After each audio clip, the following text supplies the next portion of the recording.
వ్యాప్తంగా జరుగుతున్న ప్రతి అంశంతో పాటు రాష్ట్ర రాజకీయాలలో జరుగుతున్న అంశాలను కూడా మేము ముందుంచే ప్రయత్నం అయితే నేను చేయబోతున్నాను. ఈరోజు ప్రధానంగా తెలంగాణ రాష్ట్ర వ్యాప్తంగా ఒక అంశం అయితే చోటు చేసుకుంది. ఎటువైపు చూసినా కూడా తెలంగాణ రాష్ట్ర రాజకీయాలలో ఏ ఒక్కరికి కూడా అర్థం కాని విషయం ఏంటంటే, కాంగ్రెస్ పార్టీని అండగా చూపెట్టి, ఒక భూతంగా చూపెట్టి దాని వెనుక వేరే వేరే దందాలు జరుగుతున్నదనేది వాస్తవం. ఇది తేట తెల్లం అయిపోయిన పరిస్థితి అయితే కనబడుతుంది. మొత్తానికి తెలంగాణ రాష్ట్ర వ్యాప్తంగా ఓ పక్కన అధికారులు, కాంగ్రెస్ పార్టీకి సంబంధించిన నేతలు, మరో పక్కన కూడా అందరూ దాచుకోవడం దోచుకోవడంతో పనైపోయింది అనే విషయాన్ని చాలా క్లారిటీగా కూడా కనబడుతుంది. సో ఇప్పటికీ తెలంగాణ రాష్ట్ర వ్యాప్తంగా జరిగిన ఒక ప్రధానమైన అంశం ఏంది అంటే, ఇక్కడ పూర్తి స్థాయిలో కూడా చాలా వరకు కూడా ఇప్పటి వరకు మనం మాట్లాడుకున్నాం, అనేక అంశాలకు సంబంధించి కూడా మనం చూసాం. కానీ తెలంగాణ రాష్ట్ర రాజకీయాలలో ఇప్పటి వరకు కూడా అర్ధరాత్రి అంతంత దారుణంగా కూడా బీఆర్ఎస్ నేతల అరెస్టు దేనికి సంకేతం అనేది ఒకసారి చూద్దాం. ఎందుకంటే తెలంగాణ రాష్ట్రంలో కాంగ్రెస్ పార్టీ అధికారంలోకి వచ్చిన తర్వాత కేవలం 365 రోజుల తర్వాత ఈ తెలంగాణలో కనీసం పరిపాలనన్నా చేస్తారు ఈ రాష్ట్ర ముఖ్యమంత్రి యనుమల రేవంత్ రెడ్డి గారి సారథ్యంలోని మంత్రివర్గం దానికి సంబంధించి ప్రభుత్వం అనుకుంటే, ఇప్పటికీ కూడా ఓ పక్కన విపక్ష పార్టీలకు సంబంధించి వాళ్ళను బెదిరించడం, వాళ్ళను బ్లాక్మెయిల్ చేయడం, వాళ్ళను అనేక రకాలుగా మానసిక ఇబ్బందులను పెట్టడం, దాంతోపాటు రకరకాలుగా ఇబ్బందులు పెడుతున్న పరిస్థితి కనబడుతుంది. సో పూర్తి స్థాయిలో కూడా విపక్షాన్ని టార్గెట్ చేయడం కంటే ప్రజల్ని ఎందుకు ఇన్ని రకాలుగా కూడా ఇబ్బందులు పెడుతున్నారో అనేది కూడా మనం ఒకసారి ఆలోచించాలి. ప్రజల్ని ఇబ్బంది పెట్టాల్సిన అవసరం ఏంది? ప్రజల్ని ఇబ్బంది పెట్టడం వల్ల కాంగ్రెస్ పార్టీకి వచ్చే లాభం ఏంటి? ఈ కాంగ్రెస్ పార్టీకి సంబంధించిన పోలీస్ వ్యవస్థను అండగా చూసుకుని ఎందుకు ఈ విధంగా రెచ్చిపోతుంది అనే అంశానికి సంబంధించి చూసే ప్రయత్నం అయితే నేను చెప్పబోతున్నాను.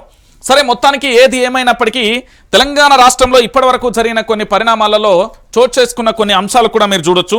ఏంది అంటే, తెలంగాణ రాష్ట్ర వ్యాప్తంగా కూడా ఇప్పటి వరకు మీ అందరికీ కూడా తెలిసిన కొన్ని అంశాలను నేను చెప్తా. పూర్తిగా కూడా తెలంగాణ రాష్ట్రంలో ఇప్పటి వరకు దాదాపుగా 345 మంది బీఆర్ఎస్ పార్టీకి సంబంధించిన కార్యకర్తల మీద అక్రమ కేసులు పెట్టడం, దాంతోపాటు బీఆర్ఎస్ పార్టీకి సంబంధించిన నేతలను ఇబ్బందులు పెట్టిన పరిస్థితి కనబడుతుంది. అంటే ఈ రాష్ట్రంలో ప్రజాస్వామ్యం లేదా, లేకపోతే భారత రాజ్యాంగం అమల్లో లేదా, లేకపోతే పూర్తి స్థాయిలో మేము అధికారంలో ఉన్నాం, మేము ఏది చేసినా నడుస్తుంది అనే ధోరణ, ఇది దేనికి సంకేతం అనేది తెలంగాణ రాష్ట్ర వ్యాప్తంగా కూడా ప్రతి ఒక్కరు కూడా ఆలోచించాల్సిన విషయం. ఎందుకు నేను ఈ విషయాన్ని చెప్తున్నానంటే, తెలంగాణ ప్రాంత బిడ్డలారా ఒకసారి ఆలోచించండి. అధికారంలో ఉన్న పార్టీ ప్రజలకు సేవ చేయాలి, ప్రజలకు సంక్షేమ పథకాలు అందించాల్సిన పార్టీ ఏమో ఈరోజు ప్రతిపక్షమైన బీఆర్ఎస్ పార్టీకి సంబంధించిన నేతల మీద కేసులు పెట్టడం, అక్రమంగా బనాయించడం, ప్రశ్నించిన వారిని ఇబ్బంది పెట్టడం, సోషల్ మీడియా యాక్టివిస్టులను రకరకాలుగా ఇబ్బందులు పెట్టే ప్రయత్నం చేస్తుంది. దానిలో భాగంగా ఇప్పటి వరకు ఏ జిల్లాకు చూసినా, అది ఖమ్మం అయినా, వరంగల్ అయినా, కరీంనగర్ అయినా, ఆదిలాబాద్ అయినా, నిజామాబాద్ అయినా, నల్గొండ అయినా, రంగారెడ్డి అయినా, హైదరాబాద్ అయినా, లేకపోతే ఇంకో జిల్లా అయినప్పటికీ కూడా పూర్తి స్థాయిలో ఏ జిల్లాలోనైనా బీఆర్ఎస్ పార్టీకి సంబంధించిన కార్యకర్తలు, సోషల్ మీడియా యాక్టివిస్టులు పూర్తి స్థాయిలో వాళ్ళు పనిచేస్తూ ఉంటే వాళ్ళని ఇబ్బందులు పెడుతున్న తరుణాలను మనం చూస్తున్నాం. సో ఫైనల్గా ఏంది అంటే, ఇక్కడ బీఆర్ఎస్ పార్టీ నేతలే టార్గెట్గా కాంగ్రెస్ పార్టీ వ్యూహరచన చేస్తున్నది. ఈ కాంగ్రెస్ పార్టీ చేస్తున్న వ్యూహరచనలో భాగంగా చాలామంది అమాయకులు కూడా బలైపోతున్న పరిస్థితి కనబడుతుంది. దాంట్లో ఇప్పటి వరకు అర్ధరాత్రులు వచ్చి అరెస్టు చేసిన పరిస్థితి చూసాం, లేదా ఉదయం తెల్లవారుజామున 3-4 గంటలకు వచ్చి అరెస్టు చేసిన అంశాలు చూసాం. 41 సిఆర్పి లేకుండా అరెస్టు చేసిన దాఖలాలు చూసాం. దాంతోపాటు అక్రమంగా కూడా దొంగదారిన కూడా ఒక ఉగ్రవాదిలా, లేకపోతే ఇంకేదో తప్పు చేసినాడు లెక్క 50 మంది పోలీసులు వచ్చి అరెస్టు చేసిన దాఖలాలు చూసాం. అది కేవలం జర్నలిస్టులకు మాత్రమే పరిమితం కాలేదు, బీఆర్ఎస్ పార్టీకి సంబంధించిన నేతలు, వారితో పాటు అనేక మందికి కూడా జరిగిపోయిన పరిణామాలు చూసాం. సో మొత్తానికి ఎపిసోడ్ ఏంటంటే, కాంగ్రెస్ పార్టీ రివెంజ్ పాలిటిక్స్ మొదలుపెట్టింది. ఏంది అంటే, ఇక్కడ ప్రశ్న అనే దానికి భయపడుతున్నది. ప్రశ్నించే గొంతుకల వల్లనే కాంగ్రెస్ పార్టీ అధికారంలోకి వచ్చింది అనేది వాళ్ళకు కూడా తెలుసు. కాబట్టి ఈ అధికారంలోకి వచ్చాం, మళ్ళీ ఈ ప్రశ్నించే గొంతుకల వల్లనే మేము అధికారాన్ని దిగుతామంటూ ముఖ్యమంత్రి యనుమల రేవంత్ రెడ్డి గారి ప్రభుత్వం చాలా బలంగా నమ్ముతున్నది. కాంగ్రెస్ పార్టీ చాలా బలంగా కూడా నమ్ముతున్న అంశాలు ఇవన్నీ. సో మొత్తానికి మళ్ళొక అంశం కూడా చోటు చేసుకుంది. ఏంది అంటే, ఈ తెలంగాణలో బీఆర్ఎస్ పార్టీకి సంబంధించిన నేతలను వేధింపులకు తారాస్థాయిలో చేస్తుంది కాంగ్రెస్ పార్టీ. అది ముఖ్యంగా కూడా ఏంది అంటే, ఇక్కడ పోలీస్ వ్యవస్థను ఉపయోగించుకొని, అంతకుమించి వేరే లేదండి, పోలీస్ వ్యవస్థను ఉపయోగించుకొని అతి దారుణంగా కూడా, కర్కశంగా కూడా వ్యవహరిస్తున్న తీరు కనబడుతుంది. ఈ విషయాన్ని మీకు చాలా క్లారిటీగా కూడా దగ్గర నుండి నేను చూపించే ప్రయత్నం అయితే చేస్తాను. నా వెనుక ఉన్న వ్యక్తిని ఒకసారి మీరు మళ్ళీ చూడండి. ఎందుకంటే అర్ధరాత్రి బీఆర్ఎస్ నేతల అరెస్టు, ఇది చండూరులోని దొంగల్లా ఇంటికి వచ్చి శేఖర్ను తీసుకెళ్లిన పోలీసులు, భయభ్రాంతులకు గురైన కుటుంబ సభ్యులు, మీరెవరని ఎన్నిసార్లు అడిగినా నో రెస్పాన్స్. కారు ఎక్కే ముందు పోలీసులమని వివరణ, ఎందుకు అరెస్టు చేస్తున్నారని ప్రశ్నించిన భార్య, బీఆర్ఎస్ నేత కాబట్టి అరెస్టు చేశారా అంటూ కూడా నిలదీత. ఇక్కడ చాలా క్లారిటీగా కూడా మీరు చూడొచ్చు. ఇక్కడ కనబడే 6 లైన్లకు నేతలకు సంబంధించి తెలంగాణ రాష్ట్ర వ్యాప్తంగా ఇది ఒక రచ్చగా మారిపోయింది. ఎందుకు నేను ఈ విషయాన్ని చెప్తున్నానంటే, అర్ధరాత్రి పోలీసు వాళ్ళు వచ్చారు. అసలు నాకు అర్థం కాని విషయం ఏంటంటే, చట్టాలన్నీ పేపర్ల వరకు పరిమితమేనా, కేవలం కాగితాలలో మాత్రమే అక్షరాలు రాస్తారు కానీ దాని విధానంలో రూపకల్పనలో కానీ దాని పూర్తి స్థాయిలో కూడా దాన్ని నిర్వర్తించే విధిలో ఎందుకు అది కనిపించడం లేదు అనేది తెలంగాణ ప్రాంత ప్రజలందరూ కూడా అడగాలి. ఈరోజు బీఆర్ఎస్ పార్టీకి సంబంధించిన నేతలను అక్రమంగా అరెస్టు చేయడంతో పాటు వాళ్ళను రకరకాలుగా ఇబ్బందులు పెడుతూ వేధింపులకు గురి చేస్తూ వాళ్ళు పోలీసులా లేకపోతే రౌడీలా అల్లరి మూకలా లేకపోతే ఉగ్రవాదులా లేకపోతే దేశద్రోహులా లేకపోతే వాళ్ళు ఏంటి అనేది కూడా ఒక సామాన్యుడికి తెలిసే పరిస్థితి తెలంగాణలో లేదు. అంటే పోలీసు వ్యవస్థ ఇంత దారుణంగా ఎందుకు ఈ విధంగా మారిపోతుంది? మరి ఈరోజు డాక్టర్ బాబాసాహెబ్ అంబేద్కర్ రచించిన భారత రాజ్యాంగంలో ఏ ఆర్టికల్ ఏ క్లాసు ఏ కింద ఈ విధంగా అరెస్టు చేస్తున్నారు, ఇంత దుర్మార్గంగా ఎందుకు అరెస్టు చేయబడుతుంది వస్తుంది అంటూ కూడా ఒక్కరు కూడా ప్రశ్నించకపోతే ఎలా? ఎందుకంటే బీఆర్ఎస్ పార్టీ నేతలంటే అంత చులకనగా కనిపిస్తున్నారా? అర్ధరాత్రి మాది కాంగ్రెస్ ప్రభుత్వం అధికారంలో ఉంది, మేము ఏమైనా చేస్తాం, కాంగ్రెస్ పార్టీకి సంబంధించి ఏం చేసినా నడుస్తుంది అని చెప్పడానికి దేనికి సంకేతం అనేది కూడా మీరు ఆలోచించాలి. ఈరోజు ప్రధానంగా కూడా ఇక్కడ బీఆర్ఎస్ పార్టీకి సంబంధించిన నేతల అరెస్టు దేనికి సంకేతం? అర్ధరాత్రి వేళ ఇంటికి వచ్చి వీళ్ళ భార్య ఎన్నిసార్లు కూడా మీరెవరు మీరెవరు మీరెవరు మీరెవరు అని అడిగినా కూడా కనీసం ఇప్పటి వరకు సమాధానం లేదు. ఒకసారి చూడండి, నల్గొండ జిల్లా చెండూరులో పోలీసుల అత్యుత్సాహానికి సంబంధించి ప్రదర్శించారు. ఏ కారణం చెప్పకుండానే బీఆర్ఎస్ నేత దళిత నాయకుడు శేఖర్ను గురువారం అర్ధరాత్రి పోలీసులు అదుపులోకి తీసుకున్నారు. రాత్రి 2 గంటలకు వచ్చి గుర్తు తెలియని వ్యక్తులు తన భర్తను కిడ్నాప్ చేశారని శేఖర్ భార్య తెలిపారు. ఎవరు మీరని ప్రశ్నించినా వారు ఎప్పటికీ సమాధానం ఇవ్వలేదని చెప్పారు. తన భర్తను కారులో ఎక్కించిన తర్వాత తాము పోలీసులమని చెప్పారు. బీఆర్ఎస్ నాయకుడిని అరెస్టు చేశారా లేదా, ఎస్సీ సామాజిక వర్గానికి చెందిన నేత అని అక్రమంగా తీసుకెళ్లారంటూ ఆమె పోలీసులను ప్రశ్నించారు. ఆయన ఏం నేరం చేశాడో చెప్పాలని అన్నారు. ఉదయం చండూరు పోలీస్ స్టేషన్కు వెళ్తే అక్కడ ఆయన లేకపోవడంతో ఎక్కడికి తీసుకెళ్లారంటూ ఆమె కన్నీళ్లు పెట్టుకున్నారు. శేఖర్ ఆచూకీ చెప్పాలంటూ కూడా డిమాండ్ చేసిన పరిస్థితి కనబడుతుంది. అంటే తెలంగాణలో కనీసం ప్రజాస్వామ్యం లేదు అని చెప్పడానికి ఇదేమైనా సంకేతమా? తెలంగాణలో పూర్తి స్థాయిలో పోలీసుల అత్యుత్సాహం దేనికి సంకేతం? ఈయన శేఖర్ అనే వ్యక్తి ఏమైనా ఉగ్రవాదియా? ఏమైనా మర్డర్లు చేసిండా, మానభంగాలు చేసిండా, ఇంకేమన్నా చేసిండా? ఏ విధంగా దళిత నాయకునికి సంబంధించి అర్ధరాత్రి 2 గంటల వేళ వచ్చి పూర్తి స్థాయిలో అరెస్టు చేస్తారు? ఈ అరెస్టు చేయాల్సిన అవసరం ఏంటి? ఒక్కసారి తెలంగాణ ప్రాంత ప్రజలారా మీరు ఆలోచించాలి. ఈరోజు పోలీసు వ్యవస్థను అడ్డం పెట్టుకుని కాంగ్రెస్ పార్టీ చేస్తున్న అరాచకాలను మనం దానిని ఖండించాల్సిన అవసరం లేదా? ఎందుకంటే ఈ తెలంగాణలో దళితులు అంటే ఇంత చిన్న చూపుగా కనబడుతున్నారా? దళిత సామాజిక వర్గానికి సంబంధించి పూర్తి స్థాయిలో ఎందుకు అండగా నిలబడట్లేదు? ఈ దళిత సంఘాలన్నీ ఎక్కడున్నాయి? అంటే ఒక దళితుణ్ణి అర్ధరాత్రి వేళ 2 గంటలకు వచ్చి వాళ్ళు ఎవరో తెలియకుండా గుర్తు తెలియని వ్యక్తి కారులో ఎక్కించిన తర్వాత చివరికి వెళ్ళే టైంలో మేము పోలీసులమని చెప్తారా? ఏ కేసులో ఎందుకు అకారణంగా అరెస్టు చేస్తున్నారో దానికి సమాధానం లేదేం? అంటే అర్ధరాత్రి 2 గంటలకు అరెస్టు చేయడానికి కారణాలేంటి? పోనీ ఈ అరెస్టుల వెనుక ఎవరున్నారు? అరెస్టులు చేయించడానికి బలమైన కారణం ఏంటి? ఇప్పటికే నల్గొండ జిల్లాకు సంబంధించి చాలా ప్రాంతాలలో కూడా జరిగిన సంఘటనలు మనం చూసాం.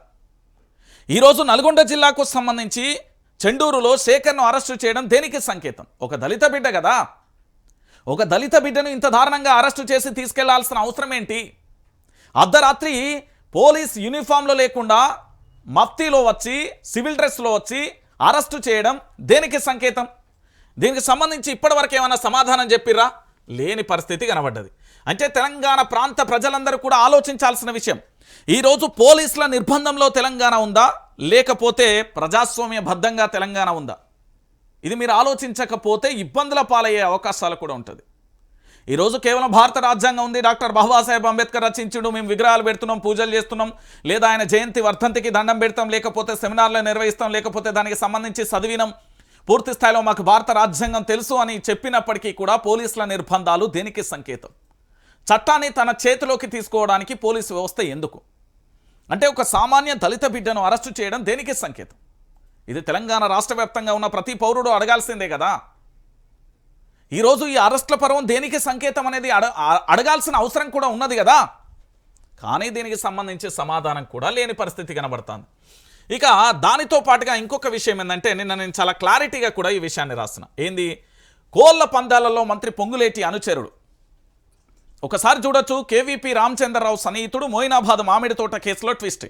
ఇరిగేషన్ కార్పొరేషన్ చైర్మన్ మువ్వ విజయ్ బాబు కేవీపీ అనుచరులను విడిపించిన తిరుపతి రెడ్డి, తన అనుచరులను తప్పించిన మంత్రి పొంగులేటి. ఈ కథ ఎపిసోడ్ ఎంత తారాస్థాయికి చేరింది అంటే ఇది తెలంగాణ రాష్ట్ర వ్యాప్తంగా ఉన్న ప్రతి ఒక్కరికి కూడా తెలవాల్సిన విషయం. ఏంది అంటే తెలంగాణ ప్రాంత బిడ్డలారా, ఈరోజు ఏంది అంటే మోయినాబాద్కు సంబంధించి మామిడి తోట వ్యవహారంలో పూర్తి స్థాయిలో జరిగిన ఎపిసోడ్ ఏంది అనేది తెలంగాణ ప్రాంత ప్రజలకు ఆల్రెడీ నేను చెప్పిన.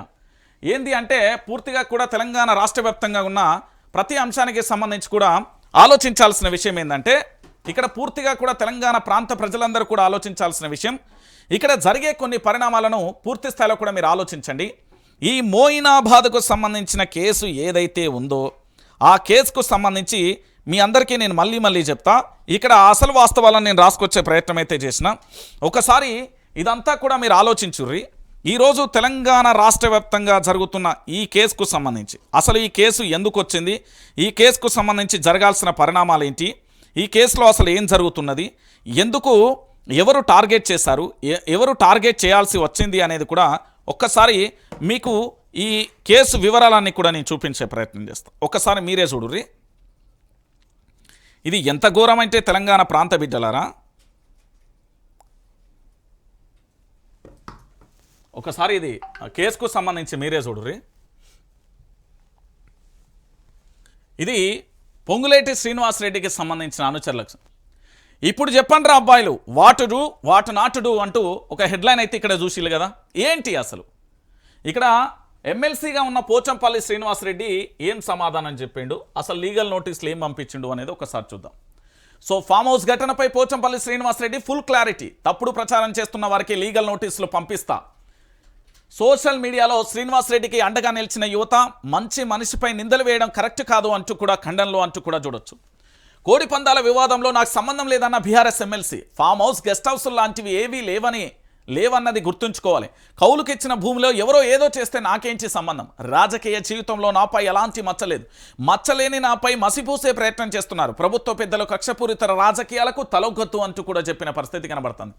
ఇక హైదరాబాద్ శివార్లోని నగర శివార్లోని మోయినాబాద్ మండలానికి సంబంధించి తోగుట్టలో జరిగిన ఘటనలో తనకు సంబంధం లేదని బీఆర్ఎస్ ఎమ్మెల్సీ పోచంపల్లి శ్రీనివాసరెడ్డి తెలిపారు. పోలీసులకు నోటీసులకు పూర్తి వివరణ ఇస్తున్నానని, విచారణకు సహకరిస్తానని చెప్పారు. మొత్తానికి మామిడి తోట కోడి పందాల ఘటన పోలీసుల నోటీసుల నేపథ్యంలో ఆయన కీలక ప్రకటన చేశారు. 2018లో కొనుగోలు చేసిన భూమిని సంబంధించి అన్ని వ్యవహారాలను నా మేనల్లుడు జ్ఞాన్దేవ్ రెడ్డి చూసుకుంటున్నారని చెప్పారు. అక్కడ ఫామ్ హౌస్ గెస్ట్ హౌస్ లాంటివి లేవని, కేవలం మామిడి తోట, కొబ్బరి తోట, పనివారి కోసం 2 గదులు మాత్రమే ఉన్నారని, అయితే తన ప్రమేయం లేకుండానే తోటను వర్ర రమేష్ కుమార్ రెడ్డి అనే వ్యక్తికి కౌలుకు ఇచ్చినట్లుగా నిన్నటి ఘటన తర్వాత జ్ఞాన్దేవ్ రెడ్డి నుంచి తెలిసిందని చెప్పారు. రమేష్ కుమార్ రెడ్డి కూడా ఆ తోటను ఎం వెంకటపతి రాజుకు కౌలుకి ఇచ్చారని, ఈ విషయాన్ని కూడా ఇప్పటి వరకు తన దృష్టికి రాలేదంటూ కూడా ఆ ఫామ్ హౌస్కు వెళ్ళి సుమారు 8 ఏళ్లకు పైగా అయిందని పేర్కొన్నారు. లీజుకి ఇచ్చిన సంబంధించిన డాక్యుమెంట్లు కూడా పోలీసులకు అందజేయనున్నట్లుగా తెలిపారు. దీనికి సంబంధించిన సదరు వ్యక్తులపై చర్యలు తీసుకోవాలంటూ కూడా పోలీసులకు ఫిర్యాదు చేశారు శ్రీనివాసరెడ్డి. అయితే దీనికి సంబంధించి పూర్తి స్థాయిలో విచారణ చేశారు. కానీ ఫామ్ హౌస్లో ఏం జరిగింది అనేది కూడా తెలవాలి కదా. ఫామ్ హౌస్ ఏదైతే రాష్ట్ర ప్రభుత్వం కుట్రపూరితంగా ఒక ఎమ్మెల్సీ మీద ఎలాంటి నిందలు మోపాలి, ఏ విధంగా పూర్తి స్థాయిలో ఇబ్బందులు పెట్టాలనే ప్రయత్నం చేస్తున్నది. ఇక్కడ ఏంది అంటే కేటీఆర్కు సంబంధించిన స్నేహితులు కానీ, బంధువులు కానీ, బలగం కానీ పూర్తి స్థాయిలో వాళ్ళందరినీ కూడా ఇబ్బంది పెట్టే ప్రయత్నం ఎట్లా జరుగుతుంది అనేది మీకు చూస్తే అర్థమవుతుంది. పోచంపల్లి సంబంధించిన మామిడి తోట కేసులో బిగ్ ట్విస్ట్. కోడి పందాల కేసులో అధికార పార్టీకి సంబంధించిన ముఖ్య నేతలు ఉన్నారు. కోడి పందాలకు సంబంధించిన వీడియో వైరల్. వీడియోలలో పొంగులేటి ప్రధాన అనుచరుడు మువ్వ విజయ్ బాబు ఉన్నాడు. ఈయన పొంగులేటి ప్రధాన అనుచరుడు. తన అనుచరుల కోసం మంత్రి పొంగులేటి తీవ్ర ఒత్తిడి. మంత్రి పొంగులేటి ప్రెషర్ను పట్టించుకొని ముఖ్యమంత్రి ప్రతి దానికి కేటీఆర్కు లింకులు పెట్టే నేతలు ఇప్పుడు స్పందిస్తారా? వీడియోలలో అధికార పార్టీ నేతల భాగోతం గురించి ఏం చెప్తారు అంటూ కూడా చూసిన పరిస్థితి కనబడుతుంది. ఇక్కడ విషయం ఏంటంటే ఈయన ఎవరో కొద్దిగా తెలంగాణ రాష్ట్రానికి సంబంధించిన రాష్ట్ర ముఖ్యమంత్రి, దాంతోపాటు ఇన్వెస్టిగేషన్ చేస్తున్న పోలీస్ అధికారులు కూడా దీని మీద పూర్తి స్థాయిలో ఒక క్లారిటీ ఇస్తే బాగుంటుంది అనేది తెలంగాణ సమాజం ఆలోచిస్తున్నది. ఎందుకంటే పొంగులేటి శ్రీనివాసరెడ్డికి సంబంధించి పూర్తి స్థాయిలో ఆయన అనుచరులను కానీ ఇతరత్ర కానీ వాళ్ళందరినీ కూడా ఏ విధంగా పూర్తి స్థాయిలో కూడా బయట పెట్టే ప్రయత్నం చేస్తున్నారు, ఏ విధంగా తప్పించరు అనేది నేను ఫోటోలు విజువల్తో సహా మీకు చూపెడుతున్నా. ఈయన ఎవరు? పొంగులేటి శ్రీనివాసరెడ్డికి ప్రధాన అనుచరుడా, కేవీపీకి సంబంధించిన ప్రధాన అనుచరుడా, లేదా తిరుపతి రెడ్డికి సంబంధించిన ప్రధాన అనుచరులా? వీళ్ళంతా ఎవరు అనేది ఒకసారి చెప్పాల్సిన అవసరం ఉంటుంది. ఒకసారి ఇక్కడ చూద్దాం. హైదరాబాద్ నగర శివారులోని మొయినాబాద్ మండలం తోగుట్టలోని మామిడి తోట కోళ్ల పందెం కేసులో ట్విస్ట్ చోటు చేసుకుంది. కోడి పందాలలో అధికార పార్టీకి చెందిన ప్రముఖ నేతలు ఉండడం ప్రకంపనలు సృష్టిస్తుంది. మొన్నటి కోడి పందాలలో తెలంగాణ మంత్రి పొంగులేటి శ్రీనివాసరెడ్డి ప్రధాన అనుచరుడు, Telangana irrigation development corporation chairman Muvva Vijaya Babu, KVP Ramachandra Rao సన్నిహితులతో పాటు మరికొందరు కూడా పాల్గొన్నట్లుగా జోరుగా ప్రచారం జరుగుతుంది. దీనికి సంబంధించిన దృశ్యాలు సోషల్ మీడియాలో తెగ హల్చల్ చేస్తున్నాయి. పోలీసుల రైడ్ జరిగిన 2 రోజుల తర్వాత పరిస్థితులు తారుమారు కావడం పలు అనుమానాలకు కూడా తావిస్తుంది. ప్రముఖులను కేసు నుంచి తప్పించినట్లు ఆరోపణలు వ్యక్తమవుతున్నాయి. ముఖ్యమంత్రి సోదరుడు తిరుపతి రెడ్డి పోలీస్ అధికారులకు ఫోన్ చేసి కేవీపీ రామచంద్రరావు సన్నిహితులను తప్పించినట్లు ప్రచారం జరుగుతుంది. అటు తన అనుచరులను కూడా వదిలిపెట్టాల్సిందిగా సదరు పోలీసులపై మంత్రి పొంగులేటి తీవ్ర ఒత్తిడి తెచ్చినట్లుగా అక్కడ ఉన్న నిందితులలోని కొంతమంది వ్యక్తులు బయటకు సమాచారం ఇచ్చి ప్రముఖులను వదిలేసి తమను ఎందుకు అరెస్టు చేశారని ప్రశ్నించినట్లుగా తెలుస్తుంది. అదే సమయంలో మంత్రి పొంగులేటి తన అనుచరులను విడిపించేందుకు తీవ్ర ప్రయత్నాలు సాగించగా సీఎం రేవంత్ రెడ్డి మాత్రం తనకేమీ పట్టనట్టుగా వ్యవహరించారు అంటూ కూడా నడుస్తున్న పంచాయతీ. ఒకసారి ఇక్కడ చూద్దాం. కోడి పందాలలో పాల్గొన్న వాళ్ళు దొరికిన వాళ్ళు అధికార పార్టీ నేతలైతే ప్రతిపక్ష బీఆర్ఎస్ నేతల మీద అబండాలు, అవాకులు, చెవాకులు పేలడం ఎందుకని ఆ పార్టీ నేతలు ప్రశ్నిస్తున్నారు. అసలు అది ఫామ్ హౌస్ కాదని పొలమని మామిడి తోట అని చూసిన వాళ్ళందరూ కూడా చెప్తున్న పరిస్థితి కనబడుతుంది. ఇక్కడ వాస్తవ పరిస్థితులను వక్రీకరించి ఆరోపణలు చేయడంపై కారు పార్టీ నేతలు తీవ్ర స్థాయిలో మండిపడుతున్నారు. ఎస్, మామిడి తోట పోచంపల్లి శ్రీనివాసరెడ్డిది అయి ఉండొచ్చు, అంత మాత్రాన కోడి పందాలు ఆయన నిర్వహించినట్లు అవుతుందా అంటూ కూడా నిలదీస్తున్నారు. మచ్చలేని మనిషిపై నిందలు మోపాలని చూస్తే చివరికి ఇప్పుడు అదే కేసు అధికార పార్టీ నేతలకు బాణం గుచ్చుకుందని ఎద్దేవా చేశారు. ఇక కోడి పందాలలో దొరికిన నేతలు అధికార పార్టీకి సంబంధించిన నేతలు కాదని చెప్పగలరా? చెప్పలేరు. అధికారులపై ఒత్తిడి తెచ్చి తప్పించారనే కామెంట్స్ సమాధానం చెప్పగలరా అనే ప్రశ్నలు సంధిస్తున్నాయి. ఇది చాలదు అన్నట్లుగా బీఆర్ఎస్ వర్కింగ్ ప్రెసిడెంట్ కేటీఆర్ను కూడా ఈ ఘటనలోకి లాగడం సిగ్గుచేటు అంటున్నారు. ఫామ్ హౌస్ కేసులో ఎక్కడ ఏం జరిగినా కేటీఆర్కు లింకులు పెట్టడం ఏంటంటూ కూడా ఫైర్ అవుతున్నారు. కేటీఆర్ పై నిందలు వేయడంలో కాంగ్రెస్ పార్టీ శ్రేణులు సిద్ధహస్తులుగా మారారని ఆరోపిస్తుంది. కానీ ఎన్ని నిందలు వేసినా చివరికి అబాస్ పాల్ కావడం తప్ప కేటీఆర్ పై ఆరోపణలతో సాధించేది ఏదీ లేదని కూడా చెప్తున్న పరిస్థితి కనబడుతుంది బీఆర్ఎస్ నేతలు. అయితే గతంలో జరిగిన ఘటనలే అందుకు నిదర్శనమని గుర్తు చేస్తున్నారు. మొన్న ఈ మధ్యన గృహప్రవేశ కార్యక్రమం ఆ ఫామ్ హౌస్లో రేవ్ పార్టీగా మార్చిన ప్రవృత్తులకు విలువలు ఏమైనా ఉంటే ఒకసారి చూడండి, మార్చిన ప్రబుద్ధులు విలువలు ఏం ఉంటాయిలే అన్న కామెంట్స్ కూడా వినబడుతున్న పరిస్థితి కనబడుతుంది. అంటే ఒకసారి పూర్తి స్థాయిలో కూడా ఆలోచించాలి. ఇక్కడ పోచంపల్లి శ్రీనివాసరెడ్డి ఎమ్మెల్సీకి సంబంధించిన మామిడి తోట, ఫస్ట్ ఆఫ్ ఆల్ అది ఫామ్ హౌస్ కాదు. ఆ ఫామ్ హౌస్కు సంబంధించి కానే కాదు, అది తోటను వాళ్ళ మేనల్లుడు జ్ఞానదేవ్ రెడ్డి చూసుకుంటున్నాడు. దానిని ఇంకొక వ్యక్తికి ఏది కౌలుకి ఇస్తే ఆ వ్యక్తి ఇంకొక వ్యక్తికి కౌలుకి ఇచ్చి వాళ్ళు పూర్తి స్థాయిలో అక్కడ ఏంది అయితే మామిడి తోటకు సంబంధించి ఆ మామిడి తోటలో కోళ్లు పెంచుకోవడం, దాంతోపాటు ఆవులను ఇతరత్ర పశువులను కూడా పెంచుకుంటూ అక్కడ పూర్తి స్థాయిలో 2 గదులు, దానికి వాచ్మెన్కు సంబంధించి ఆ తోటను చూసుకోవడానికి వాళ్లకు ఉంచిన పరిస్థితి కనబడుతుంది. కానీ దానిని ఏం చేస్తున్నారు అంటే ఫామ్ హౌస్ కేసులో పోచంపల్లి శ్రీనివాసరెడ్డి, కేటీఆర్ అనుచరులు, కేటీఆర్ కూడా ఇందులో ఉన్నారంటూ రకరకాలుగా కుట్రలు చేసే ప్రయత్నం చేస్తున్నది.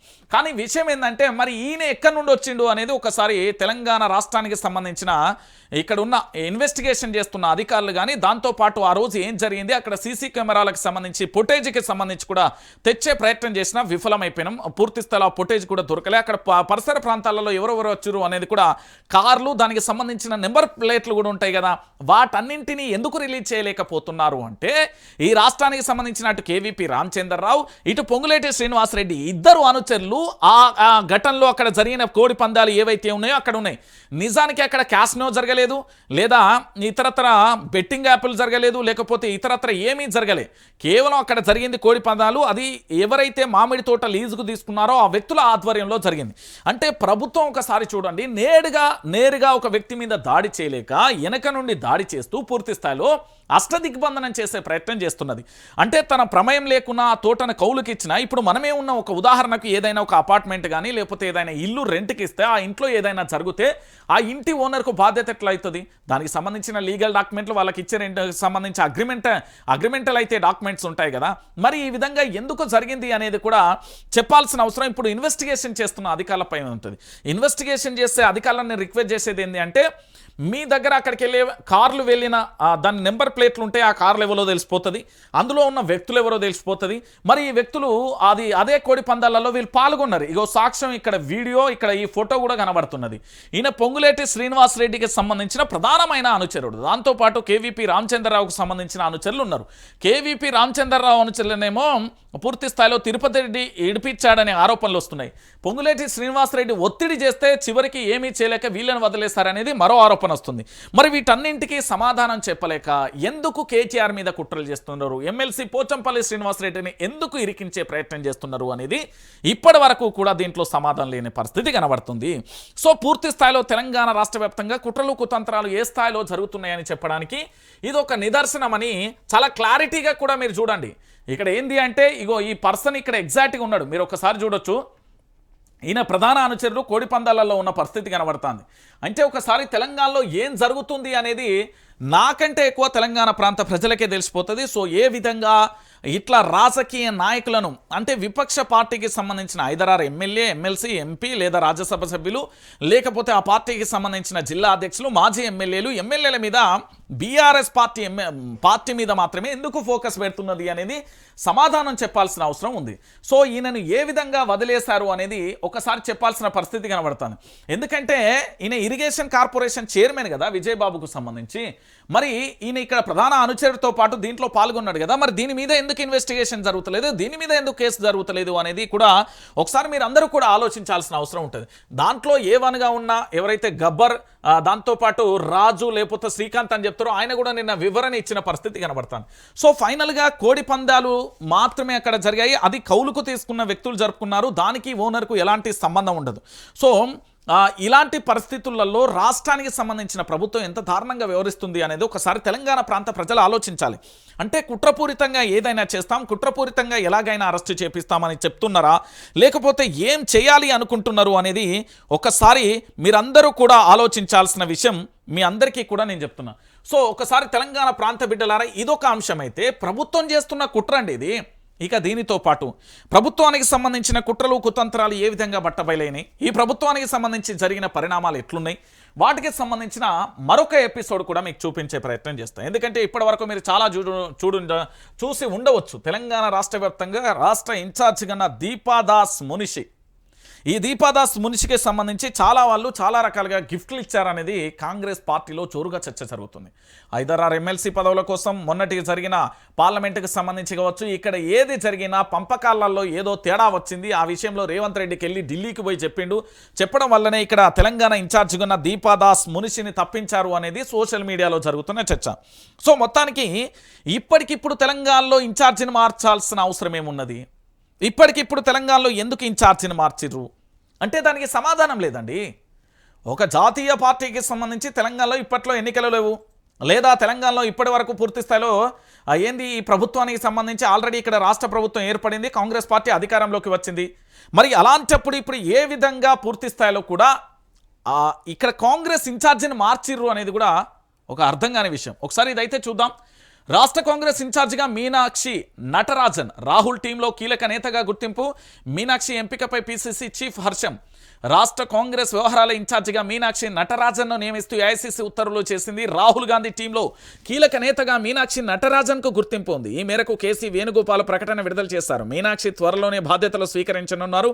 మీనాక్షి రాకతో రాష్ట్ర కాంగ్రెస్లో కీలక మార్పులు జరిగే అవకాశం ఉందని అంచనాలు వేస్తున్నారు. మధ్యప్రదేశ్కు చెందిన మీనాక్షి నటరాజన్ అట్టడుగు స్థాయి నుంచి అత్యున్నత పదవులను కూడా అందుకున్నారు. నాయకురాలు. ఎన్ఎస్యుఐ యూత్ కాంగ్రెస్ వింగ్లోని పలు హోదాలలో పనిచేసిన మీనాక్షి నటరాజన్ ఏఐసిసిలోనూ కీలక బాధ్యతలు నిర్వహించారు. 2009 లోక్సభ ఎన్నికలలో మధ్యప్రదేశ్ మంద్ సౌర్ నుంచి పోటీ చేసిన మీనాక్షి ప్రత్యర్థిపై ఘన విజయం సాధించారు. కానీ ఆ తర్వాత 2 ఎన్నికలలో ఓటమి పాలయ్యారు. ఇక రచయిత్రిగాను తనకు గుర్తింపు ఉంది. మీనాక్షి నటరాజన్ నియామకం పట్ల పిసిసి అధ్యక్షుడు మహేష్ కుమార్ గౌడ్ హర్షం వ్యక్తం చేశారు. ఏఐసిసి ఇన్ఛార్జిగా మీనాక్షి నటరాజన్ నియామకం మంచి పరిణామం అన్నారు. అత్యంత నీతి నిజాయితీ కలిగిన నేతని, అతి సామాన్యమైన జీవితాన్ని గడుపుతున్న అందరికీ ఆదర్శంగా ఉండే నాయకురాలుగా గుర్తింపు పొందారని తన ప్రకటనలో చెప్పిండు.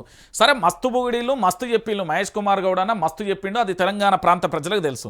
ఈరోజు దీపాదాస్ మున్షికి సంబంధించి ఎందుకు పూర్తి స్థాయిలో కూడా మీరు ఎందుకు ఢిల్లీకి వెళ్ళి దీపాదాస్ మున్షి మీద ఫిర్యాదులు చేసిర్రు అనేది చెప్తే బాగుండేది. అయితే కాంగ్రెస్ పార్టీకి సంబంధించిన వాదన ఒకలా ఉంటే, కానీ సోషల్ మీడియాలో మరోలా నడుస్తుంది. ఇక్కడ మీనాక్షి నటరాజన్కు సంబంధించి స్వాగతం చెప్తూనే అమ్మయ్య దీపాదాస్ మున్షి పోయింది, ఈ దీపాదాస్ మున్షికి సంబంధించి పూర్తి స్థాయిలో కూడా ఏంది అంటే ఎక్కడికక్కడ పూర్తి స్థాయిలో ఎవరు రేవంత్ రెడ్డి దీపాదాస్ మున్షి మధ్య విభేదాలు తారాస్థాయిలో ఉన్నాయి. అంతా దీపాదాస్ మున్షి ఒక షాడో ముఖ్యమంత్రిలా వ్యవహరిస్తుంది. దాంతోపాటు అనేక రకాల ఆర్థిక లావాదేవీల విషయంలో కూడా ఏంది అంటే మనస్పర్ధలు వచ్చినాయి అనేది కూడా ఒక చర్చ జరుగుతున్న పరిస్థితి కనబడుతుంది.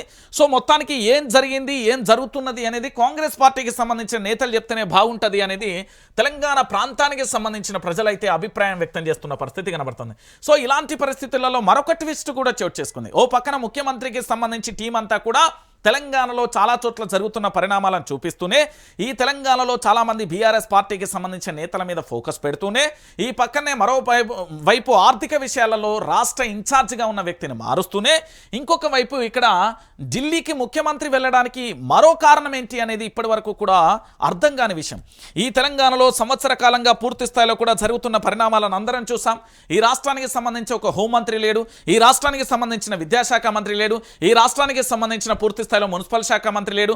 మరి ఈ రాష్ట్రానికి సంబంధించిన వ్యక్తులు లేనప్పుడు ఇక్కడ అధికారానికి సంబంధించిన మంత్రి పదవులన్నీ తమ దగ్గరే ఉంచుకొని రాష్ట్రంలో జరుగుతున్న పరిణామాలన్నింటినీ కూడా మనం చూస్తూ, ఈరోజు రాష్ట్రానికి సంబంధించి ఢిల్లీలో సీఎం రేవంత్ రెడ్డి మళ్ళీ రాష్ట్ర ఇన్ఛార్జిగా ఉన్న దీపాదాస్ మున్షి ప్లేస్లో మీనాక్షి నటరాజన్ అయితే వచ్చింది.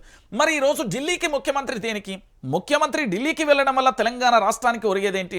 రాష్ట్రానికి దేశానికి సంబంధించిన ప్రధాని నరేంద్ర మోడీని కలవడు, దేశానికి సంబంధించిన కేంద్ర మంత్రులను కలవడు, కలిసిన మన కోడుగుడ్డు తప్ప ఏం మిగలదు. ఎందుకంటే తెలంగాణ రాష్ట్రానికి నిధులు రావు. మొన్న జరిగిన ఆర్థికానికి సంబంధించిన బడ్జెట్ ప్రవేశపెట్టినప్పుడు తెలంగాణ అనే పదం వినమల్లే, తెలంగాణ రాష్ట్రానికి పెట్టుబడులు అనేది, తెలంగాణ రాష్ట్రానికి నిధులు అనేది కూడా వినబడని పరిస్థితి కనబడింది.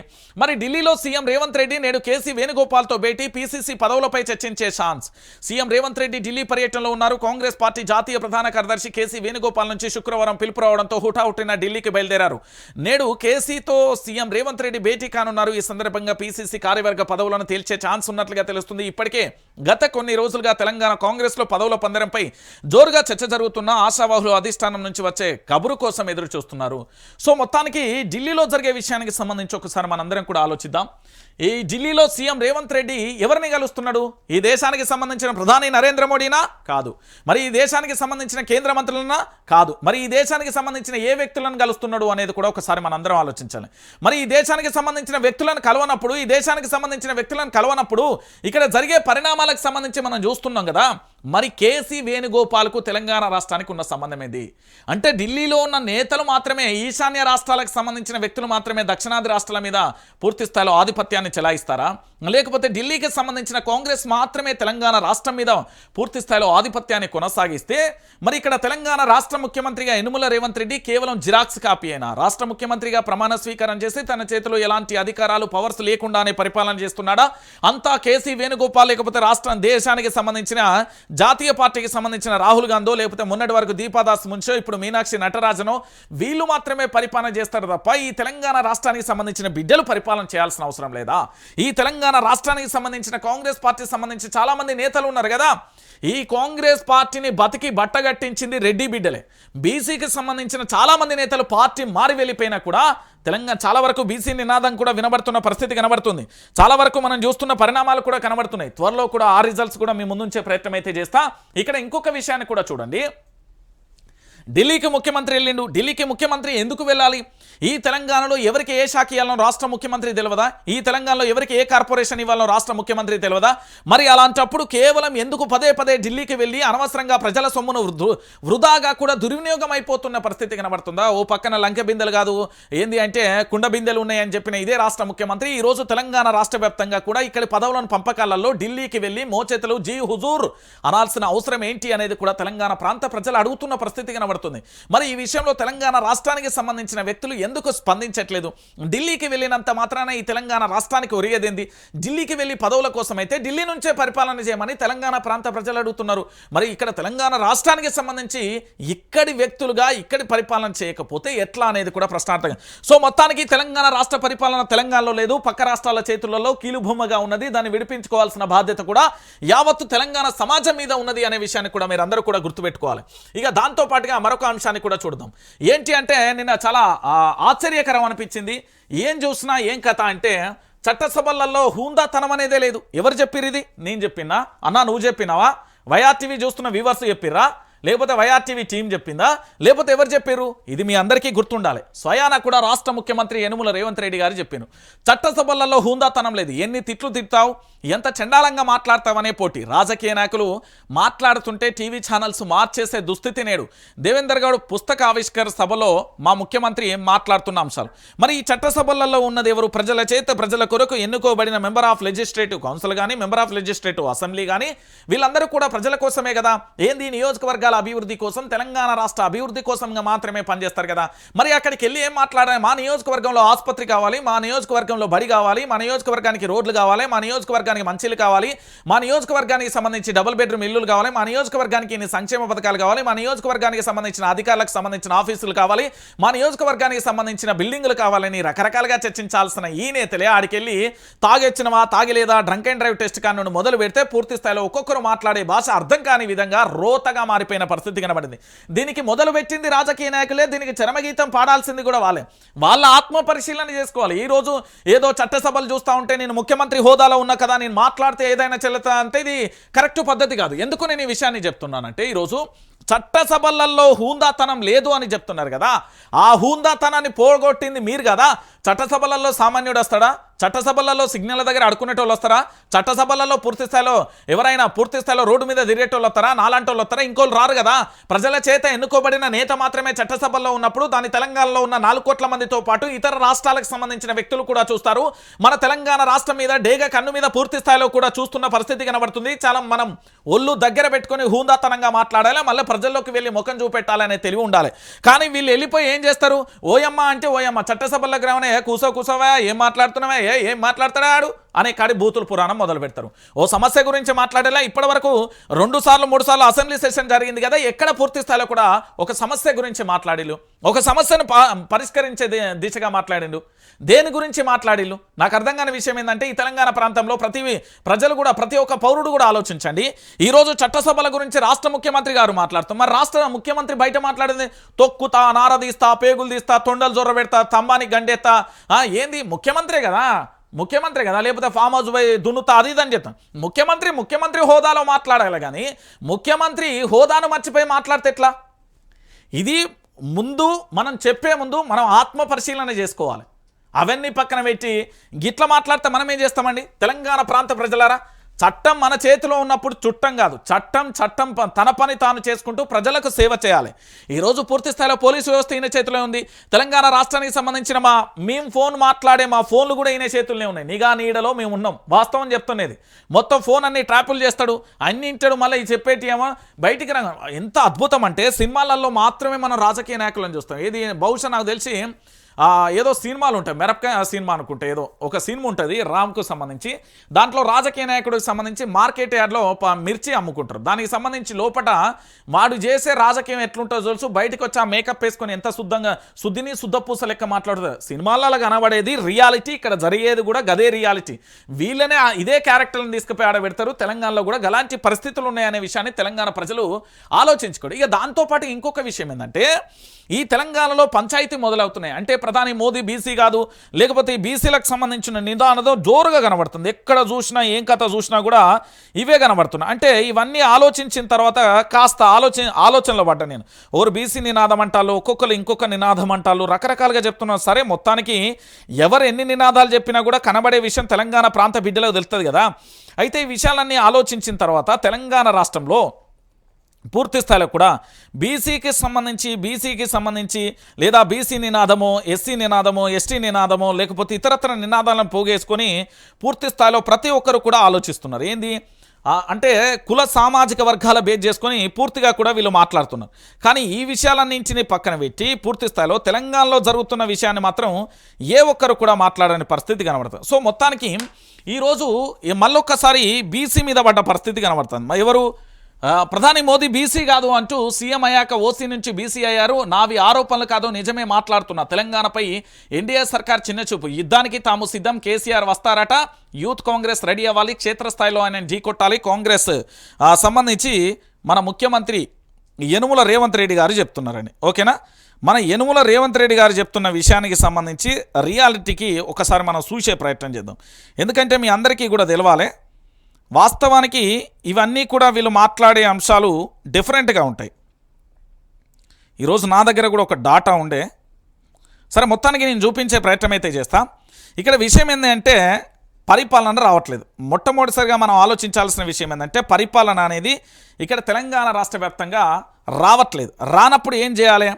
ఏదో ఒక దాన్ని తీసుకొచ్చి పూర్తి స్థాయిలో దాన్ని ముందట పెట్టి ఏంది అంటే తూతూ మంత్రం తుమ్మకే మంత్రం అనేది చెప్పాలి. ఈరోజు ప్రధానమంత్రి ఏ కులం అని మేము అడగలే, రాష్ట్రపతి ఏ కులం అని అడగలే, రాష్ట్రపతికి సంబంధించి ఏ సామాజిక వర్గం నుంచి వచ్చిందంటే ప్రధాని నరేంద్ర మోడీ ఏ సామాజిక వర్గం నుంచి వచ్చింది, రాహుల్ గాంధీ ఏ సామాజిక వర్గం అని మేము అడగలే, సోనియా గాంధీ తన యొక్క ఏ సామాజిక వర్గం ఏ దేశం నుండి వచ్చిందని మేము అడగలే. ఇక్కడ మాకు పరిపాలన చేయండి, పరిపాలనకు సంబంధించి పూర్తి స్థాయిలో ప్రజలకు మీరు ఇచ్చే హామీలు ఏవైతే ఉన్నాయో వాటిని అమలు చేయమంటున్నాం.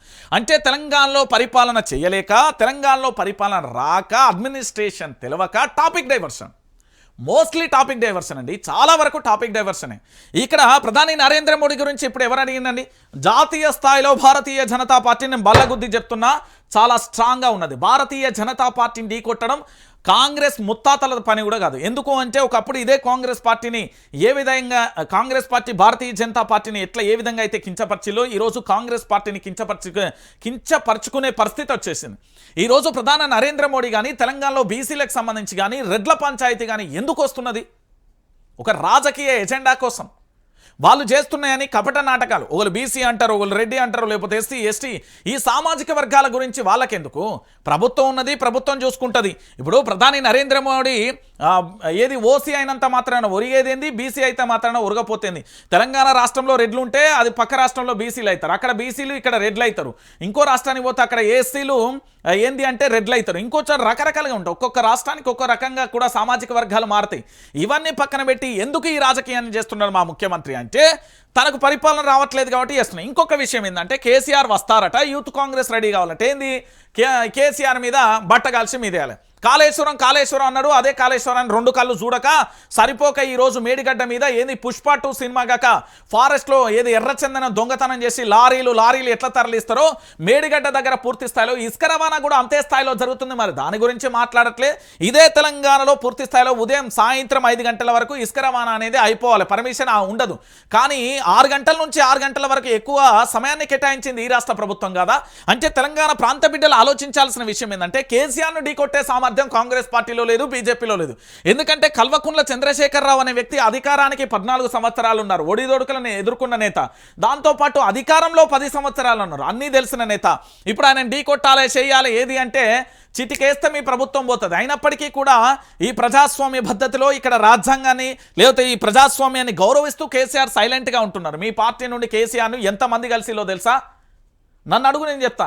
నాకు తెలిసినంత వరకే 28 మంది ఎమ్మెల్యేలు కేసీఆర్ను చాలా సందర్భాలలో కలవడానికి ప్రయత్నం చేశారు. మాకు ఈ కాంగ్రెస్ ప్రభుత్వం వద్దు, మేము రేవంత్ రెడ్డితో ఉండమని. ఇంకొక విషయం ఏంటంటే కల్వకుంట్ల చంద్రశేఖరరావు ఓడిపోయిన తర్వాత అంటే ప్రభుత్వం పడిపోయిన తర్వాత కేవలం 3 గంటలలో మాత్రమే 3 గంటలలో ఇప్పుడు ప్రస్తుతానికి సంబంధించిన 2 మంత్రులు వెనక 20 మంది ఎమ్మెల్యేలను వేసుకొని ఇదే కేసీఆర్ని కలవడానికి వచ్చిండా లేదా అనే విషయాన్ని కూడా ఒకసారి మీరు ఆలోచించురు. అంటే ఈరోజు ఏదో టాపిక్ డైవర్షన్ కాదు, ప్రజలకు ఏం చేద్దాం, ప్రజల కోసం ఏం చేద్దాం, మనం ఇచ్చిన హామీలు ఏంటి, వాటన్నింటిని గురించి పక్కన పెట్టి ఈరోజు కేవలం ప్రధాని నరేంద్ర మోడీ గురించి బీసీ ఈ పంచాయతీ అంతా ఎందుకు తీసుకొస్తాలంటే ఏం లేదండి. ఇక్కడ సబ్జెక్ట్ ఏంది అంటే టాపిక్ డైవర్షన్ చేయాలి, ఏదో ఒక దాంట్లో మీ మీడియాలో నిలవాలి, నిత్యం మీడియాలో కనిపించాలి, లేకపోతే ఏదో రకంగా ప్రజలలో నానాలి, అంతకు మించి తప్ప వేరే కనబడతలేదు. ఇక మాటలు ఫుల్ చేతలు నీళ్ళు వారబ్బా ఏం చెప్పిండు, మస్తు చెప్పిండు కదా. ఆరోపణలకే పరిమితం అవుతున్న బీజేపీ ప్రభుత్వంపై బీజేపీ ఎల్పీ నేత ఏలేటి సంచలన వ్యాఖ్యలు. మళ్ళీ ఇప్పటి వరకు దాని ఊసేలేదు, బీజేపీ పెద్దల సూచనలతోనే సైలెంట్ అయ్యారా, మీడియా అటెన్షన్ కోసమే ఆరోపణలు, సంచలనం కోసమే విమర్శలు, రేవంత్పై గాండ్రింపులు, ప్రజల మధ్య చిచ్చుబెట్టే ఈ మాటలు ఏంది, ప్రజల్లోకి తీసుకెళ్తాం, పోరాడతాం, ప్రభుత్వాన్ని నిలదీస్తాం, బీజేపీ చెప్పే మాటలు ఇవి. ఏటికి ఏంది అంటే పూర్తి స్థాయిలో ఎక్కడేసినా గొంగడి గక్కనే ఉన్నది, వెనకటికి ఒక ఆయన లేస్తే మనిషే కాదే అనేటోడట. రాష్ట్ర బీజేపీ నేతల తీరు కూడా గట్లనే ఉన్నది. మీడియా ముందు కాంగ్రెస్ ప్రభుత్వంపై రంకెలు వేసే నాయకులు కాగితపు పులులుగా మాత్రమే మిగిలిపోతున్నారనే చర్చ జరుగుతుంది.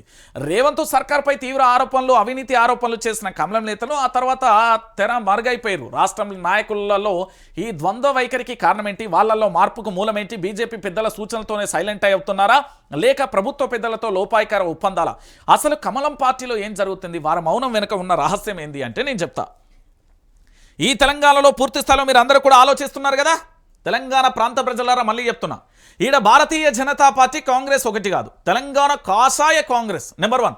ఈ కాంగ్రెస్కు సంబంధించి పూర్తి స్థాయిలో ప్రెస్ మీట్లు పెట్టి అదిగో రేవంత్ రెడ్డి పూర్తి స్థాయిలో కూడా ఎల్ఎన్టీ కంపెనీ లేకపోతే మెగా కంపెనీ, మెగా కృష్ణారెడ్డి ఇతరత్ర కంపెనీలకు సంబంధించి కాంట్రాక్ట్లలో అవినీతి జరిగింది అని ప్రెస్ మీట్లు పెడతారు.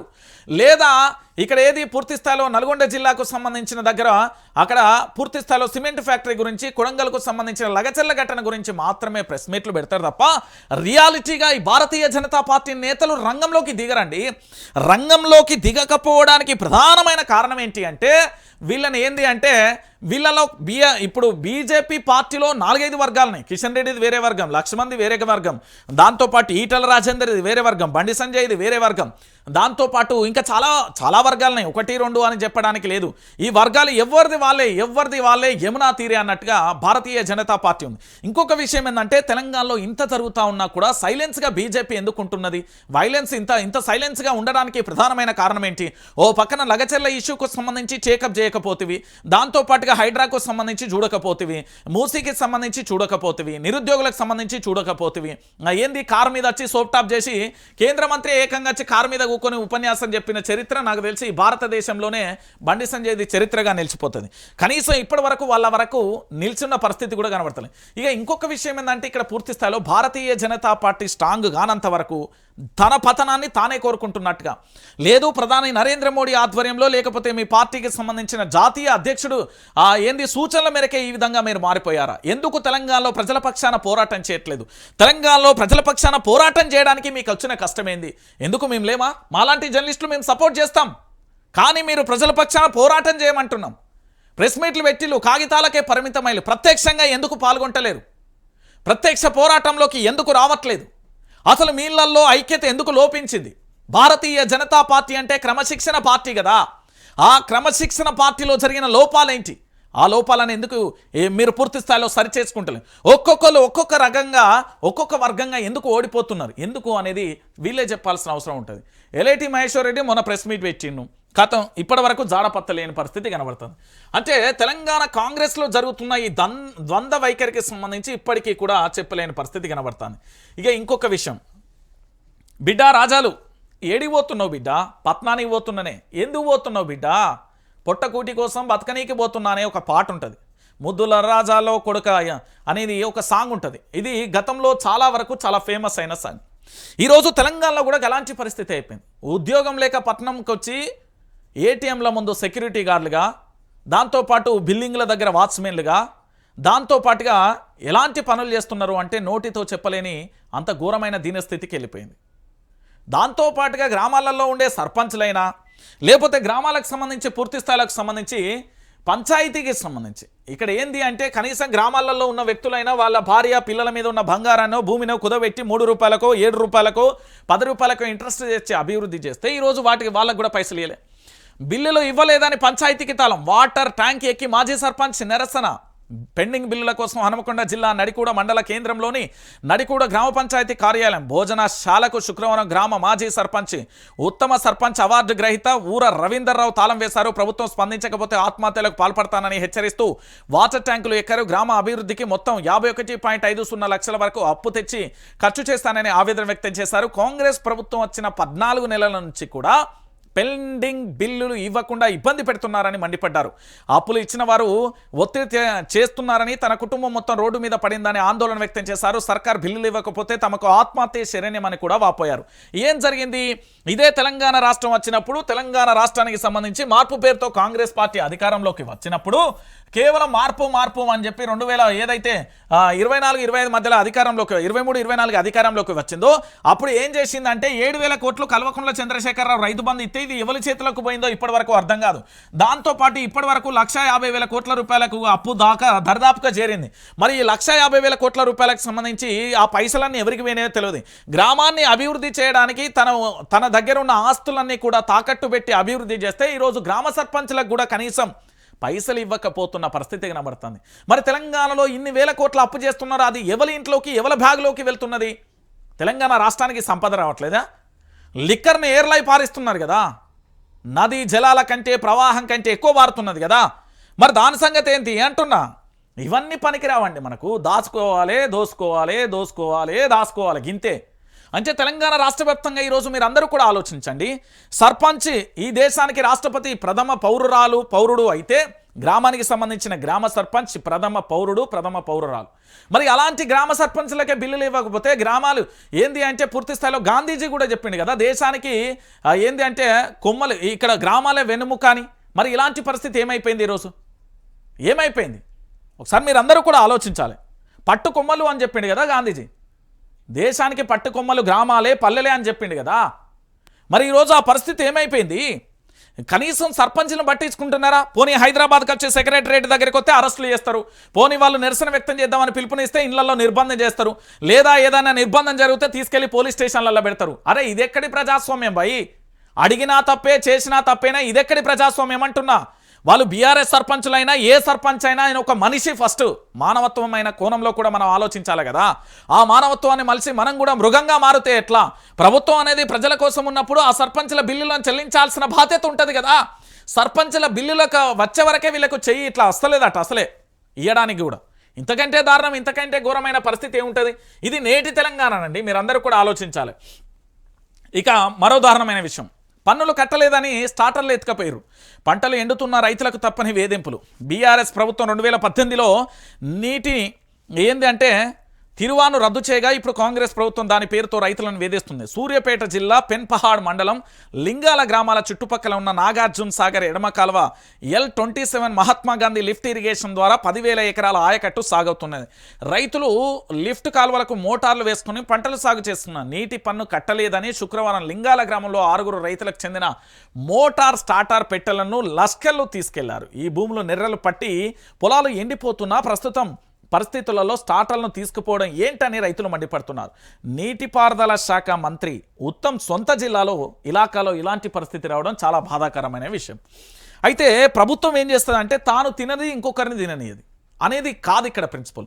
నేనే తినాలే, నా తర్వాత ఇంకెవడు తినద్దు. ఇది ఇప్పటి ప్రభుత్వ ప్రిన్సిపల్. నేను ఎందుకు ఈ విషయాన్ని చెప్తున్నానంటే ఈరోజు తెలంగాణ రాష్ట్ర వ్యాప్తంగా కాళేశ్వరం అనే ప్రాజెక్ట్ ఎక్కడైనా ఉన్నది. కాళేశ్వరం ప్రాజెక్టు గురించి తెలుసుకోరు, మేడిగడ్డ ప్రాజెక్టు గురించి తెలుసుకోరు, అన్నారం, సుందిల్లా, దాంతోపాటు బ్యారేజీలు, కాలువలు, అన్నింటి రిజర్వాయర్లు అన్నింటి గురించి మీరు తెలుసుకోండి.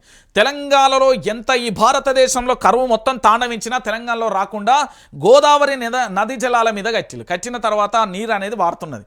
మరి నల్గొండ జిల్లాకు సంబంధించి మాత్రమే, ఉమ్మడి నల్గొండ జిల్లాకు సంబంధించి మాత్రమే పూర్తి స్థాయిలో కూడా ఎందుకు ఇలాంటి పరిస్థితులు వస్తున్నాయి? కనీసం అన్నదాత నీళ్ళ కోసం అలవాటు వెళ్ళిపోతున్న సాగునీటి కోసం అండి. వాళ్ళ స్టార్టర్లు తీసుకుపోవడం ఏందండి? పన్నులుగా నీటి పన్ను కట్టలేదని తీసుకుపోవడం. ఒకరేమో గేట్లు ఎత్తుకపోతారు, వీళ్ళేమో స్టార్టర్లు ఎత్తుకపోతారు. రేపు పొద్దుగాల ఇంకేం చేస్తారు? పిల్లల్ని కూడా ఎత్తుకపోతారా ఏంది? ఇది ఏం తెలంగాణ అనేది కూడా ఒకసారి మీరు అందరూ కూడా ఆలోచించాలి. అరే ఈ దేశానికి వెన్నుముక రైతు అంటారు, జై జవాన్ జై కిసాన్ అంటారు, కనీసం తాను పండించిన పంటకు మద్దతు ధర ఇవ్వరు, బోనస్లు ఇవ్వరు, రైతు రుణమాఫీ చేయరు, రైతు భరోసా ఇవ్వరు, కానీ నీటి పన్ను కట్టలేదు అని మాత్రం స్టార్టర్లు ఎత్తుకపోతారు. అరే ఇదెక్కడ దుర్మార్గమైన చర్య అండి? యావత్తు తెలంగాణ ప్రజలందరూ కూడా ఆలోచించాలి. ఇలాంటి ప్రభుత్వాన్ని మనం ఎన్నుకున్నది, ఇలాంటి ప్రభుత్వాన్ని గద్దెదించాల్సిన అవసరం ప్రతి ఒక్కడి పౌరుడి బాధ్యత. అది రాష్ట్ర ముఖ్యమంత్రి కూడా బాధ్యత. తన ప్రభుత్వాన్ని తానే దించుకోవాలి. ఎందుకంటే మంచి చేయలేని ప్రభుత్వం అధికారుల నుండి వృధా. ఎందుకంటే ప్రజల సొమ్ము రాజుల సొమ్ము రాళ్లపాలు అన్నట్టు మా సొమ్ము వీళ్ళపాలైపోతున్నది. అరే ఇంత దారుణమా అండి? పన్నులు కట్టలేదండి, స్టార్టర్లు ఎత్తుకపోవడం ఏందండి? ఇది ఎక్కడున్నది నాకు అర్థం కాదు. పన్నులు కట్టకపోతే దానికి ఒక ప్రాసెస్ ఉంటుంది కదా. ఒకసారి మీరే ఆలోచించాలి. ఇంతకంటే దారుణం, ఇంతకంటే ఘోరం ఇంకేముంటుంది? ఇక దాంతో పాటుగా మరొక అంశాన్ని కూడా ఇక్కడ చూడు. అసైన్డ్ భూములకు ఎసరు. అన్నా నీకు భూమి ఉందా అన్నా? నిన్నే చూస్తున్నావు కదా వైఆర్టీవీ. నువ్వు భూమి ఉందా? రాబందు లెక్క, గద్దల లెక్క, డేగల లెక్క నీ భూమిని ఎత్తుకుపోవడానికి వస్తారు. రౌడీ మూకలు, అల్లరి మూకల పేర్లతోనే వస్తారు, డబల్ రిజిస్ట్రేషన్లతోనే వస్తారు. ఒకసారి నువ్వు ఆలోచించుకో. నేను చెప్తున్నా, చేతగాని ప్రభుత్వం, చేతగాని వ్యక్తులు చేసే దందాలు ఇవి. అసైన్డ్ భూములకు వేశారు. పేదలకు గత ప్రభుత్వం ఇచ్చిన భూములపై రేవంత్ సర్కార్ కన్ను. దళితులు, గిరిజనులే సమిధలు. ఎందుకంటే లగచెర్య దుద్యాల ఇండస్ట్రియల్ కారిడార్కు 1500 ఎకరాలు. గిరిజనులు, దళితుల భూములే అత్యధికంగా 1500 ఎకరాలు అవుట్. తిమ్మాపూర్లోని ఇండస్ట్రియల్ పార్కు 567 ఎకరాలు. ఇందులో మొత్తం దళితుల భూములే. రెండో అంశం. మూడోది మంచిర్యాల పారిశ్రామిక వాడ. ఇది 276 ఎకరాలు. ఇందులోనూ దళిత భూములు ఎక్కువ. ఇక భీమవరం మండలం సూరమ్మ చెరువు కుడి కాలువ, పలిమెలలో సిమెంట్ ఫ్యాక్టరీకి సేకరించే వాటిలోనూ అసైన్డ్ భూములే. ఇక సిద్దిపేట జిల్లాలో ఇండస్ట్రియల్ పార్కు 124 ఎకరాలు. ఉస్నాబాద్, అక్కన్నపేటలో సంబంధించిన భూముల సేకరణ కూడా జరుగుతున్న పరిస్థితి కనబడుతుంది. ఏంటి అంటే ఇక్కడ బడుగు జీవుల భూములే లక్ష్యంగా ప్రాజెక్టులు. నిధులు వెచ్చించలేక పేదల భూములు పరంగా బడా వ్యాపారుల ప్రయోజనాలకే సర్కార్ పెద్దపీట.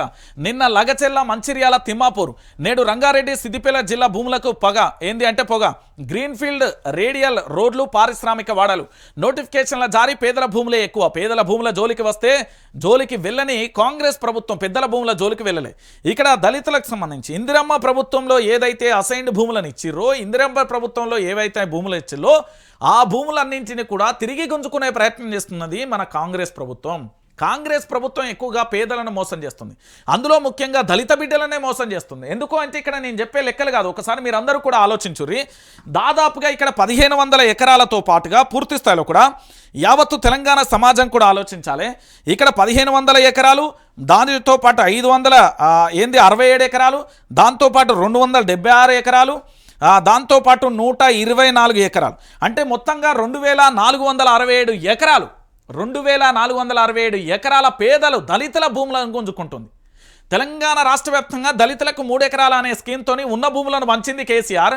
ఈడ ఉన్న భూములను గుంజుకుంటుంది కాంగ్రెస్ ప్రభుత్వం. మీరు ఆలోచించాలి, రేవంత్ సర్కార్కు కాంగ్రెస్ బీఆర్ఎస్ పార్టీకి ఉన్న తేడాదే.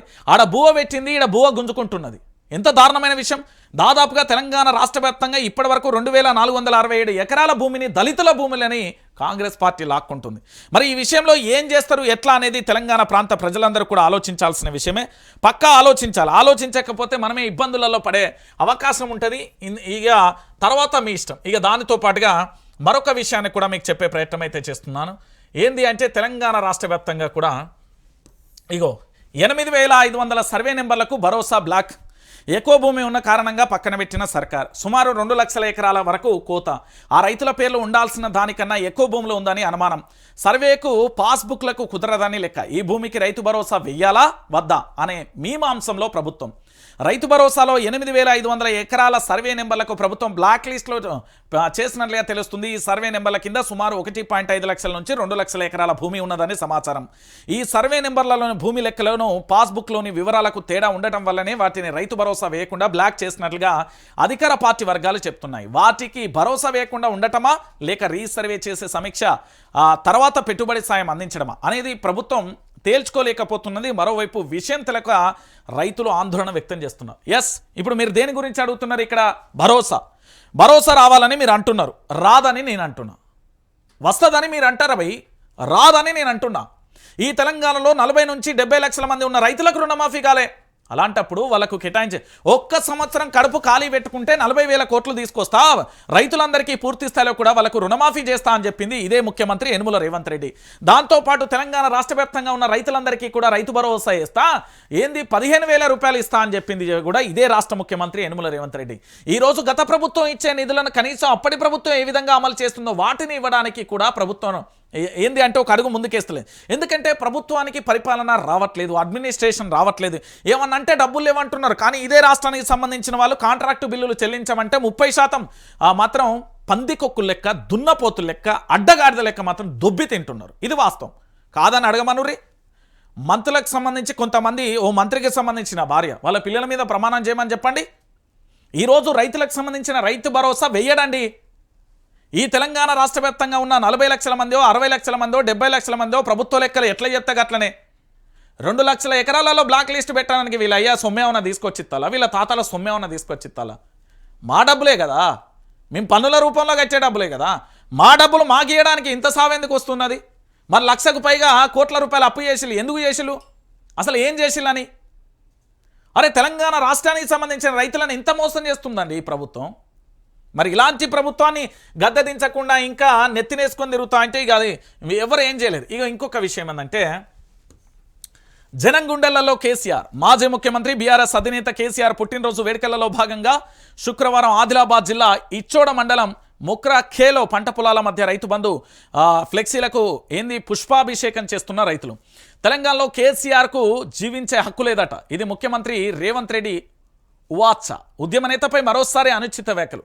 కేసీఆర్ కుటుంబం జనజీవన స్రవంతిలో లేదంటూ నోరు పారేస్తున్న ముఖ్యమంత్రి రేవంత్ వ్యాఖ్యలపై బీఆర్ఎస్ శ్రేణుల ఆగ్రహం. మోదీ బీసీ కాదు, కన్వర్టెడ్. సీఎం అయ్యాక తన కులాన్ని బీసీగా మార్చారు.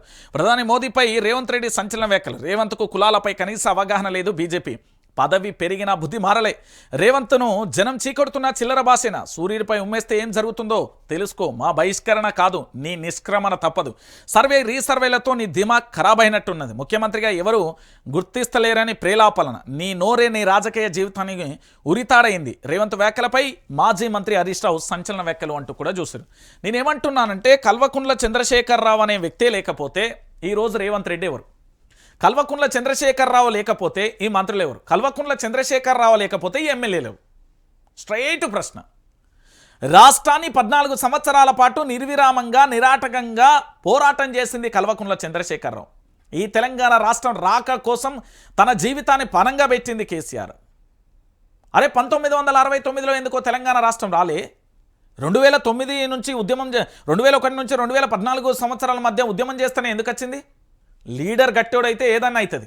ఇంకొక విషయం ఏంటంటే, కేసీఆర్ను తిట్టినా, కేసీఆర్ను పొగిడినా, లేకపోతే కేసీఆర్ని ఏదన్నా కూడా హైలైట్ అవుతాం అనుకోవడం మీది ప్రేతాత్మలు మీరు. నేను చెప్తున్నా కదా, కేసీఆర్ అన్న వ్యక్తి మహోన్నతమైన వ్యక్తి. కేసీఆర్ ఉద్యమ నేత. కేసీఆర్ ఎప్పుడు ఈ తెలంగాణ ప్రాంత ప్రజలకు ఒక పేగుబంధం మాత్రమే. నేను చెప్తున్నా కదా, అదొక ఎమోషన్. ఆ ఎమోషన్ ఎవడు కూడా డిటాచ్ చేయలేడు. ఎందుకంటే KCR is a super hero.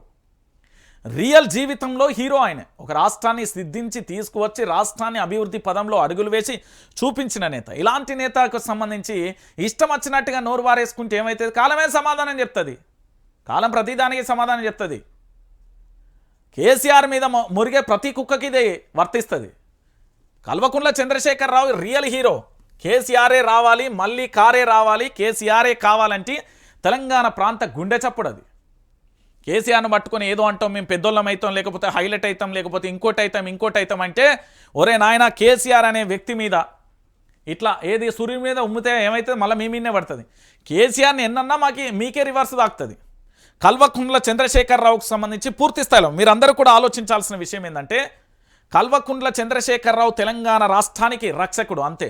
కాదు కూడదు అనుకుంటే ఇక అది మీ కర్మ. ఎందుకు నేను చెప్తున్నా అంటే, తెలంగాణ ప్రాంత బిడ్డలందరికీ కూడా చెప్పే అంశానికి సంబంధించి ఒకటే అంశం. ఇప్పటి వరకు తెలంగాణ రాష్ట్రంలో మీరందరూ కూడా ఆలోచించాల్సిన విషయం ఇంకొకటి ఉన్నది. ఈరోజు పూర్తి స్థాయిలో వైఆర్టీవీ తెలుగు న్యూస్ ఛానల్కి సంబంధించి పూర్తి స్థాయిలో కూడా ప్రతి ఒక్కరూ చెప్పే అంశాన్ని కూడా మనం చూస్తున్నాం. ఒకసారి నేనేమంటున్నానంటే, ఇక్కడ మీకు వైఆర్టీవీ తెలుగు న్యూస్ ఛానల్ కనబడుతుంది కదా, ఇక్కడ సబ్స్క్రైబ్ చేసుకోండి, ఇక్కడ లైక్ చేసుకోండి. ఎందుకు అంటే ఛానల్ మీద కుట్రలు కుతంత్రాలు జరుగుతున్నాయి. ఈ పూర్తి స్థాయిలో సబ్స్క్రైబ్ లైక్ చేసి దాంతోపాటుగా మీరు ఇతర ఛానల్ ఏవైతే చూస్తున్నావో అదంతా పేడ్ వ్యూవర్షిప్. ఇంకొకటి కూడా గుర్తుపెట్టుకోవాలి. అయితే ఇక్కడ కొంతమంది పూర్తి స్థాయిలో కూడా